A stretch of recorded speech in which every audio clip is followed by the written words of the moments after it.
Hi, everyone. Welcome to the Bootleg, presented by Farm Bureau Health Plans. I'm Tom Kreager, your host, high school sports editor here at the Tennessean. Welcome to our live high school football show where we talk everything high school football. This week, we're talking high school football week 10. Nothing bigger right now, and it's a loaded pack of games as we inch closer to the playoffs. Nothing is bigger than CPA traveling over to Lipscomb Academy in a rematch of the Division II AA state championship game. Joined now by Joe Spears of the USA Today Sports Network to talk about that game and the remaining 9 top games of the week. Joe Spears, how you doing? I'm doing well, sir. How are you? Dude, I am doing great. Let everyone know how well I did in my picks last week, please. Tom went a perfect 10-0 for, I think, the first time ever. So congrats to you. You pulled within a game. I went 9-1. So I'm one game down, right? One game down. Your Lil A didn't get the score correct, but he did get the prediction correct for Rockville Blackman. So he was a little partial, and I think afterward he told me he didn't think it would be that. I'm like, why did you tell me that? So anyway, going to jump right into it, and we've had great games of the week. Don't get me wrong, but I think this right here is a special one with CPA 7-1 overall.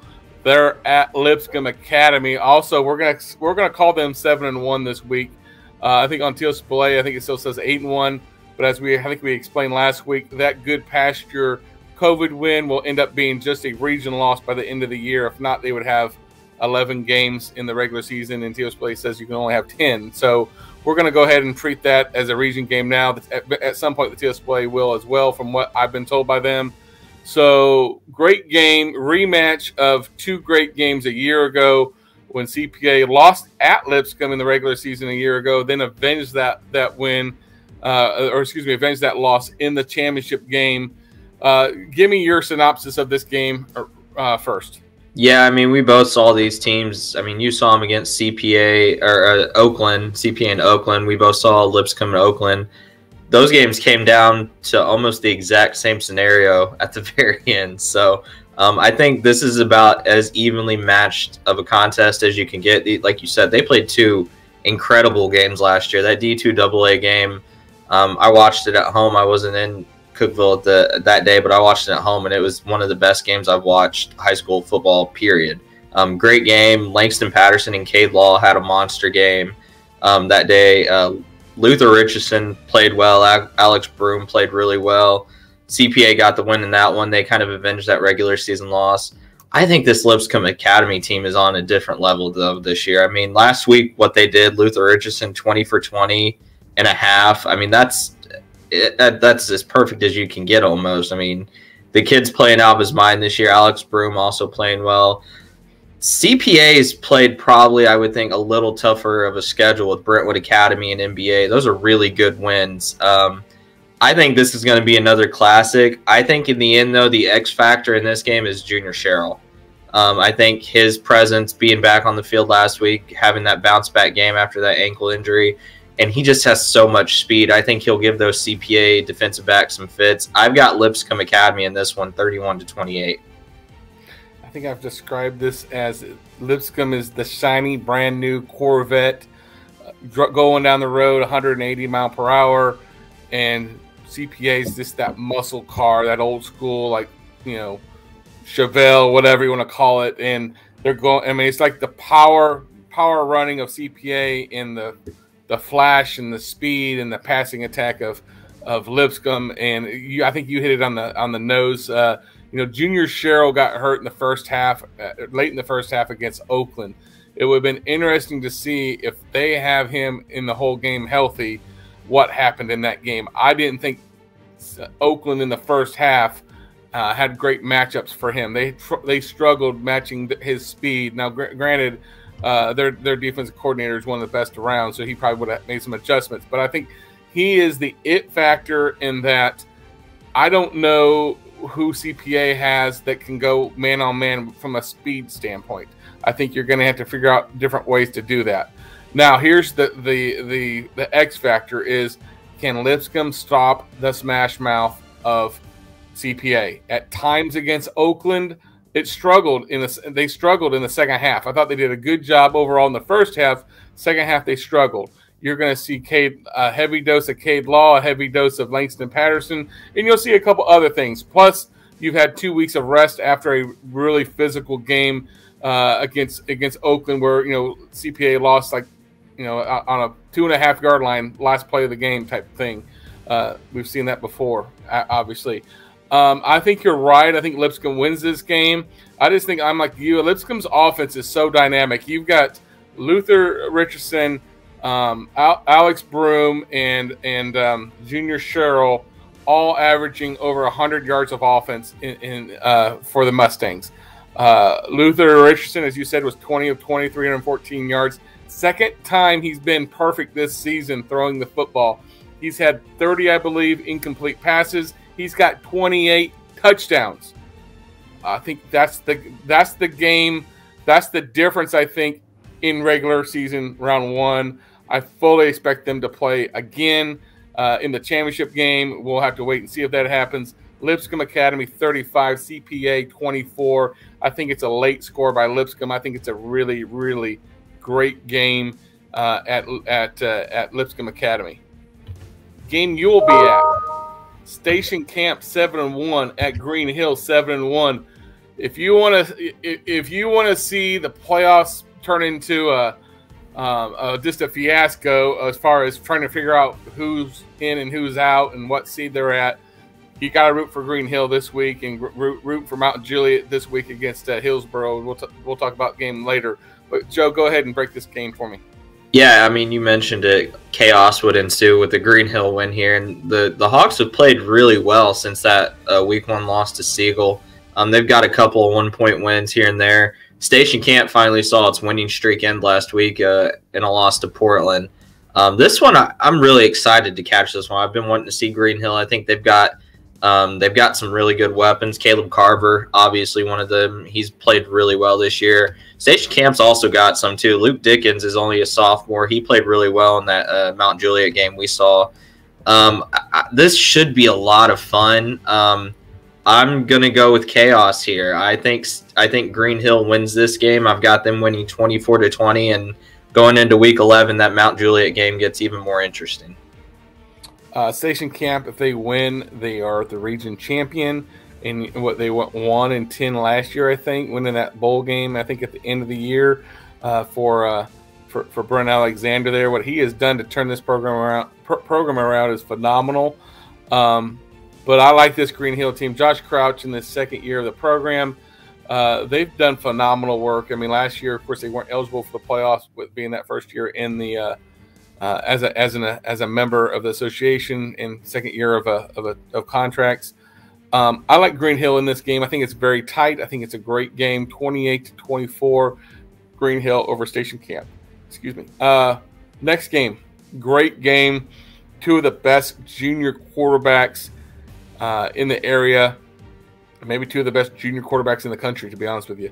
Pope John Paul II, 6-2. They travel to Ravenwood at 6-2 in a great non-region game to wrap up non-region play. Yeah, I mean, you mentioned it. Kenny Minchie against Chris Parson. You had Marcel Reed against Chris Parson earlier in the year. Now you get Kenny Minchie against him, and that's really good quarterback play. Minchie coming off that incredible performance in that win over Knox Catholic, close to 500 yards passing. He did throw an interception. That's just his second this year. So he's got 24 touchdowns to just 2 interceptions, just over 2,000 yards. He's playing out of his mind. Chris Parson, obviously, he can get it done through the air. But if you really look at Ravenwood's last couple games, what he's done on the ground has been what's led them to some impressive wins outside of that Summit game. I think this has got all the makings to be another really good game. I think Ravenwood, I know they struggled in that NBA loss to open the year. I think they'll play better against Pope John Paul. I got Pope John Paul winning this one, though. I think Kenny Minchie, Colin Cook, that offense, they got too many weapons. I think they get a score late, and they rebound from that NBA loss. They build on that next Catholic win. Pope John Paul, 31-27. Not today. Okay. Ravenwood is a totally different team than what you saw against NBA. They had at least four starters out, linebacker, starting corners, et cetera, et cetera. I think that day NBA probably still would have won that game with how strong they were up front. But NBA also beat JP too, even without Marcel Reed playing the second half. Ravenwood, they have come together. The game has slowed down, I think, for Chris Parson. He's not. I mean, when he's playing like he's not playing out of control. He's playing within himself, but he's making huge plays on the ground, in the air, et cetera, et cetera. But Kenny Minchey, man, he has had a great season. I mean, if you look at quarterbacks in Middle Tennessee, it's going to be hard to choose who's that first team quarterback's going to be for all area teams. But I'm going Ravenwood here in our first change up here. Ravenwood 42, Pope John Paul II 35. The Visor pulls one out. Will Hester. Ensworth 6-2 at Brentwood Academy 4-3. Seeing both of these teams play, I think Brentwood Academy has improved, especially with getting Jalen Jones back at linebacker there. Go ahead and break this one down for me. Yeah, I think they improved tremendously from the beginning of the year to now. But Ensworth, they're going to come into this game a little motivated after only scoring 14 points in their last loss to NBA. Levi Moore, Shamar Porter, Jacob Page, they've got a lot of weapons on offense. I think they've got way too many weapons on offense for Brentwood Academy to deal with. Brentwood Academy is kind of they've played well defensively. It's been scoring points at times this year where they've struggled. I think Ensworth takes advantage of that. They rebound from that NBA loss, and they beat Brentwood Academy 27-21. Ensworth last week had an open week. BA was supposed to play a team out of Canada. They canceled on them on the last minute, so that they had a week off with no games. I like these receivers at Ensworth. They got to figure out how to get them the ball consistently. Shamar Porter is just a freak when he touches the ball. When he gets the ball, he is a dynamic player. And then Jacob Page is a great player as well. Of course, you got you got some other playmakers there as well. For Ensworth, BA is going to have some trouble slowing them down. I think the key is going to be, can they get pressure on Levi Moore? If they can do that, I think that's one thing that I thought that NBA did really well a couple weeks ago when I saw them beat the Tigers. I'm going Ensworth wins this game, but a close one, 31-28 for that one. Montgomery Bell Academy 5-3. They go on the road down to Chattanooga. Baylor 6-2. Take it away. Yeah, Baylor got a scare last week against Hendersonville. They won that game by a possession. NBA probably with what I would think is its most impressive win of the year. The Pope John Paul win was impressive because Marcel didn't play the second half. But that win over Ensworth was a great win for NBA. I think Marcel Reed is the biggest difference here in this game. I think he's playing really well the last couple of weeks. NBA gave McCauley its biggest scare of the year. Baylor also lost to McCauley only by a touchdown. Nashville teams haven't fared well in Chattanooga this year. I think NBA ends that trend this week. I've got the Big Red going down to Baylor, winning this game 35-31. Nashville, you said it. Nashville area schools have not had a good luck going down to Baylor this year. You can ask, I think, JP2. You can ask Hendersonville. And I just think that road trip is gonna bite NBA. And hey, Big Red fans, I think I picked you guys to lose like every time. I think I've only been right like once. So don't look at this as this may be good luck for you guys. But I think Baylor wins this one 27, NBA 24 in a very good game down at Baylor. If NBA wins this, I think they're playing, I believe, for second place next week, or in the Division II East Middle standings if they win this game. Marshall County 6-2 at Montgomery Central 7-1. This is for either a 2 or a 3, depending on what happens with Montgomery Central and Pearl. Go ahead and take it away. Yeah, I mean, you mentioned it there. I mean, Marshall County can't finish any higher than third because they have those losses to Tullahoma and Procone. Montgomery Central, they lost last week to Tullahoma, kind of in convincing fashion. But if they win this week, they win next week. They've got that second seed. They have to upset Marshall County, and they have to upset Pearl Cone. I just think Marshall County's got too many weapons. Their only losses are to two really good teams. I mean, two of the top teams in 4A this year. Montgomery Central faced its first real test last week and they got beat up on by Tullahoma. I think Marshall County is too good in this one. I've got them winning 30-14. I've got Marshall County winning this one 35-21. I think it's we've said all along that Tullahoma, Marshall County, and Pearl were the top three teams. I thought it was going to be Pearl and Tullahoma, then Marshall County. Tullahoma has proved me wrong there, but I think Marshall County wins this game 35-21 over Montgomery Central. Page 8-0 at Independence 3-5.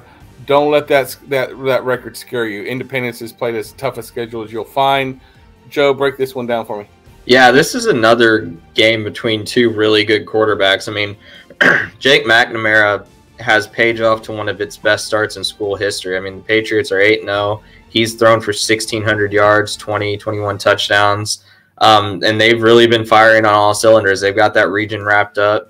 Independence, like you said, they've played a brutal schedule, but Joe Cummings has been great for them at times this year. He's got over 2,000 yards passing, 19 touchdowns. He has thrown 9 interceptions, and against good defenses, he's struggled at times, giving up some costly turnovers.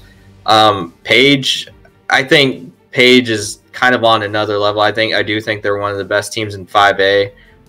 Independence has struggled against teams that have really good offenses, so I'm going to go with Page in this one. I've got them winning 38-27. I think diplomatically here, I think Williamson County's got great teams.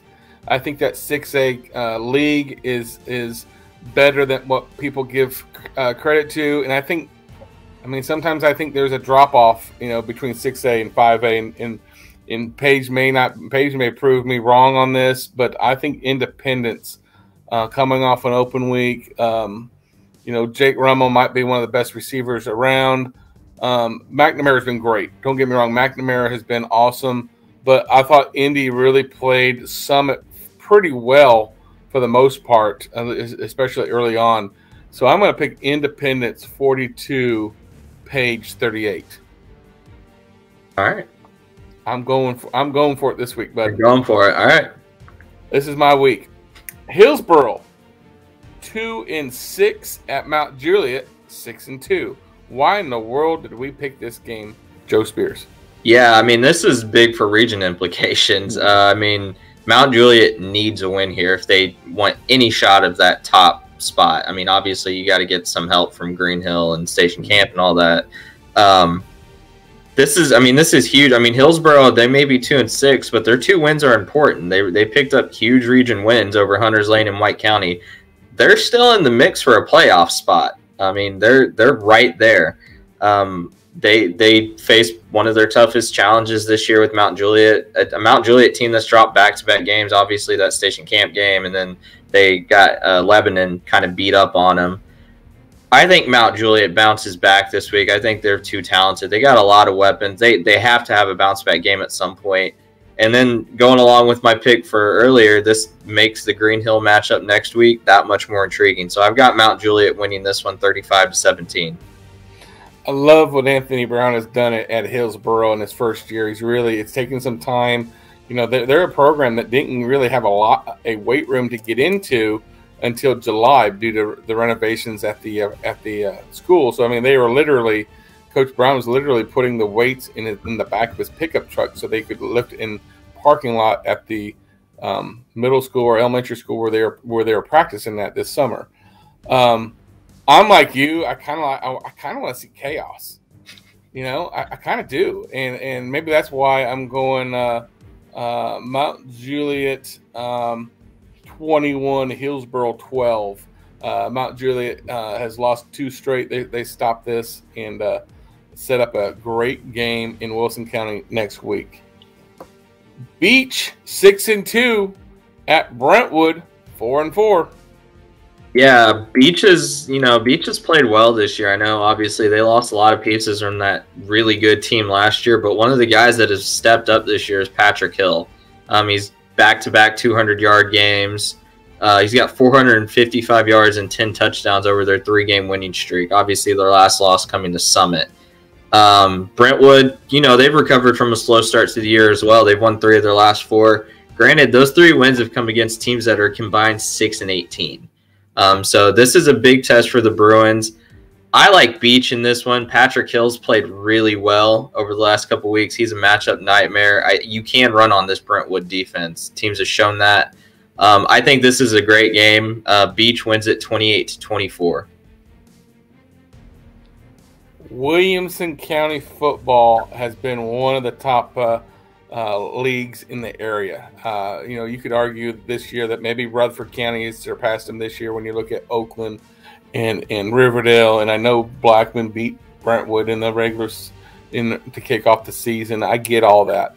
I think this Brentwood team, especially when I saw them against Ravenwood play a great game. It took Ravenwood down to the wire. They played Summit pretty well. They upset Independence. If you want to call that an upset, I just think Brentwood's their record. I mean, early on, they lost some games that they may not lose right now. I don't know. Brentwood, 35. Beech, 21. The Bruins going to get it done for me. All right, we'll see. I think this is the final game of the week. You'll chat me if I'm wrong. Springfield 6-2 at Portland 4-4. Big game for region implications here. Yeah, I mean, if Portland wins this, it kind of shakes up 7-5A. Springfield got that narrow win over Henry County to start the year, and that really puts them in the driver's seat to take the top spot in this region. Portland, though, like we mentioned earlier, they're coming off that huge win over Station Camp. Portland's played well offensively throughout the year. They can put up points. Defensively, they struggled at times. And Springfield enters that game off of that crushing loss to Beech a couple weeks ago. The Springfield team's really good, and I think they get the job here, or they get the job done here. They take the top spot in the region. I got Springfield winning 28-20. Dustin Wilson has done such a phenomenal job at Springfield. You look at, he's got 2 4A state runner-up finishes. They're in 5A. Again, I think they were years ago. They may have been in there. I like what he's done. I think this is a league at one point in preseason. Everyone thought it was going to be Henry County.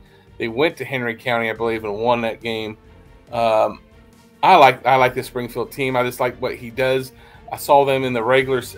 I saw them in the preseason scrimmage against CPA, and didn't. Now, granted, CPA is really good, but they did not look like a team that would be a region champion. But I think they beat Portland Friday night 28-20 to win the region, that 5A region there. I think that's a great accomplishment for this team and a team that maybe make a little bit of noise in the playoffs. Agreed. Joe Spears, that's 10 games. That's about 3 or 4 games difference. So it could be, who knows how this is going to shape up this week. I could have a commanding lead, or you could have a commanding lead, or we could be tied. Who knows? It's coming down to the wire. I'm ready for that T-bone steak, man. I thought it was something else. I thought it was Tom. I can't remember. I'm just ready for a steak when I win this. It's going to happen. Oh, you're not going to win. All right, folks. That's a look at week 10. I will be at Lipscomb Academy on Friday night.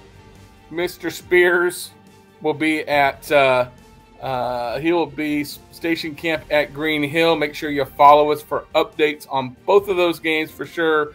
And we'll see you next week, and we'll figure out who is leading this pick'em contest, as you will. First prize is a steak. We'll see who wins it at the end of the season. Joe, it's been real.